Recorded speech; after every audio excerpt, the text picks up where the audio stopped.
Your notes are a crime scene, and you're the detective, so you want to get better at taking notes. But right now, your notebook looks like a crime scene where information went to die, covered in chicken scratch that even you can't decode 3 hours later. Congratulations, you've mastered writing everything down and never looking at it again, which is basically like buying a gym membership and using it as an expensive coaster. Taking notes that actually help you remember stuff is easy, actually, even if your handwriting looks like a drunk spider learned cursive. When people like you and me want better notes, we want to actually remember what we write down. Stop frantically copying slides like a human photocopier and want our study sessions to feel less like archaeological expeditions through hieroglyphics. But here's the weird part. Your brain is actually sabotaging your note-taking on purpose. And once you understand why, everything changes. 1. Why your brain treats your notes like spam email. Most note-taking advice sounds like it was written by someone who's never sat through a boring lecture. Just write everything down, they say. Use different colours, they say. Meanwhile, you're sitting there with 17 highlighters, wondering why your rainbow explosion of notes still doesn't make any sense. If you search for note-taking tips, you get buy a fancy app with cloud sync, make mind maps that look like abstract art, colour code everything until your notes look like a unicorn exploded. Some people think the secret is buying enough highlighters to stock a small office supply store. Plot twist. Neon yellow doesn't make bad information good. Your brain treats most notes like spam email. It glances at them once, says, "That looks important, I'll deal with it later," then immediately forgets they exist.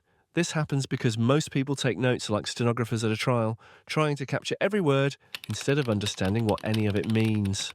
Good notes aren't about writing more. They're about thinking more. When you actively engage with content by summarizing, questioning, and connecting ideas, your brain goes, "Oh, this person actually cares. I should probably remember it." How do you trick your brain into caring?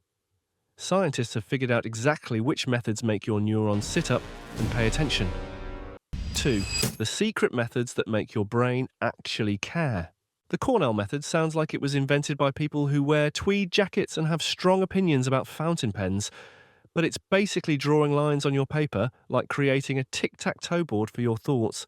You divide your page into 3 sections: narrow left column for cues, wider right section for notes, bottom section for summaries.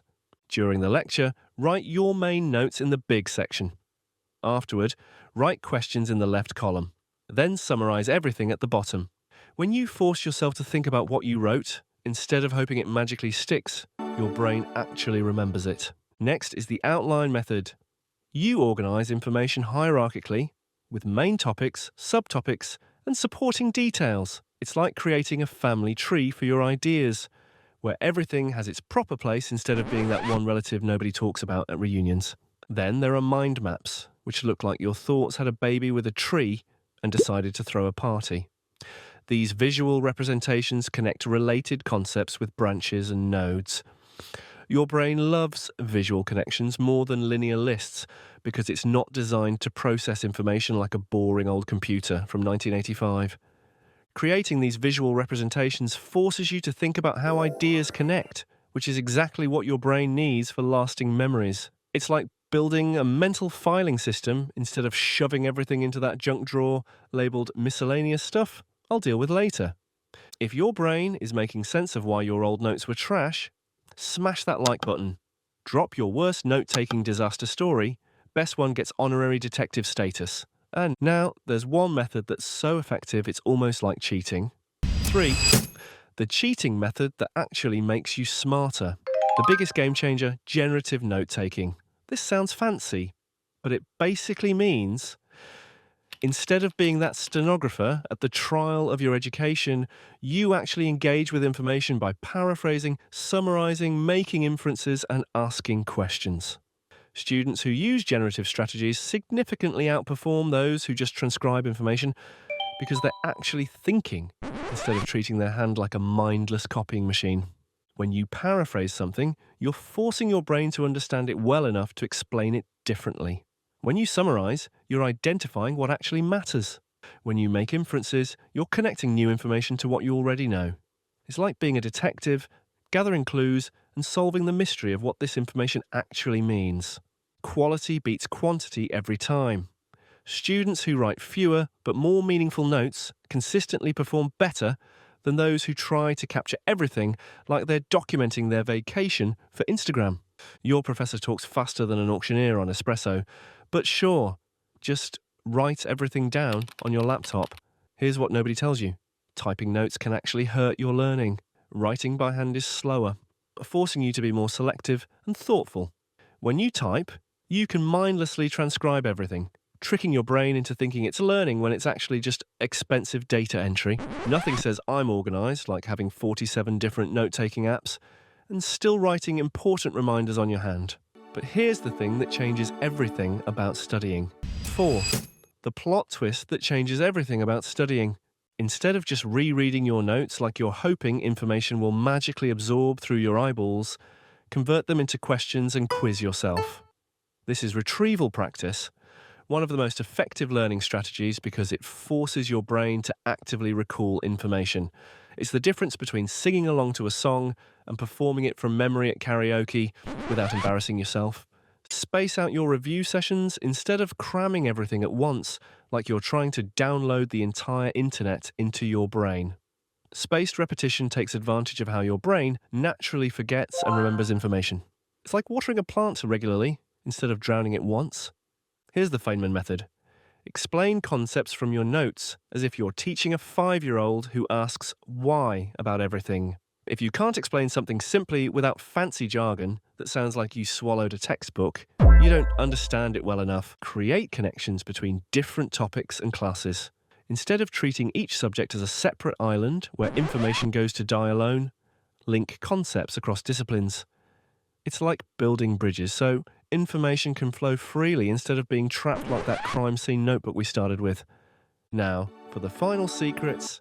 5. The final secrets note-taking masters don't want you to know. Let's address the elephant in the room, or rather, the phone in your pocket. Eliminate distractions, especially phones. Even having your phone visible reduces cognitive performance because part of your brain is always wondering about notifications, like having someone constantly poking your shoulder. Review and revise your notes within 24 hours when information is still fresh, instead of waiting 3 weeks later when you look at your notes like they're written in ancient hieroglyphics. It's like editing a rough draft while you still remember what you were trying to say. Instead of wondering what drunk spider wrote this, practice active listening during lectures instead of trying to write down every word like you're that stenographer again. Focus on understanding main ideas and relationships. Use white space strategically. Leaving gaps gives you room to add thoughts and connections later, instead of cramming them together like sardines in that unicorn explosion of highlighters. Remember that note-taking improves with practice. Don't expect perfection immediately, because perfectionism is just procrastination wearing a fancy outfit. But there's one final truth about learning that will completely flip your understanding of productivity. 6. From crime scene to master detective. The goal isn't creating perfect notes, it's creating useful ones that help you learn and remember information long after the lecture ends. Your notes should be a tool for thinking, not just a record of what was said. Using these strategies, you'll transform your notes from illegible artifacts into powerful learning tools that actually help you succeed. Good notes aren't about writing down everything, they're about grabbing what actually matters and making sure it doesn't fall out of your head 5 minutes later. You've gone from treating your notebook like a crime scene to becoming a master detective who can extract meaning from chaos and solve the mystery of long-term learning. Your future self will thank you when exam time comes and your notes actually make sense. If your brain enjoyed this roast of bad note-taking habits, hit subscribe before you forget, because that would be peak irony. Want more videos that turn confusing stuff into something you can actually understand? Subscribe to fund our stick figure empire. Next week, we're breaking down another thing everyone struggles with, but nobody wants to admit. Once you see how simple the solution is, you'll wonder why nobody explained it like this before.